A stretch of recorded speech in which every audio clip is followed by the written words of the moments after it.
Okay, one thing I've thought about and I see people do it a lot of different ways, but when you're gluing two boards together, what's the best approach? So for me, I add a bead of glue across the board. You can just drop it right onto the board. When you do that, you are going to see that that board's going to shift. It's going to be a little swirly. And to a certain extent, that's okay because once it flattens out and absorbs, then you can put it in its final resting spot. For me, when I'm doing a lot of these, I kind of like don't want to have to deal with that. So what I do is I just spread the glue out. You've seen people online, I'm sure, do the same thing.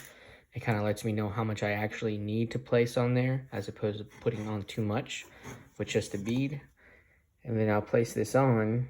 Now, what the thing is, once you place this board on and you spread the glue, it's not going to give you a lot of time to kind of put it in position. So you kind of have to hurry with it on that regard.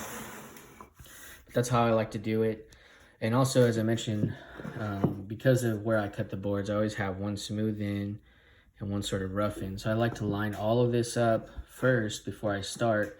And every time I take a board, I take it in the same position. For me, this is very helpful because I like to be like in a very, I'm gonna call it, I guess, like production mode, where I could turn my brain off about thinking about which part of the board is gonna be facing the outside of the drill box and which side's not. I just set that up there, and then all I'm thinking about over here is just gluing everything up, making it look nice.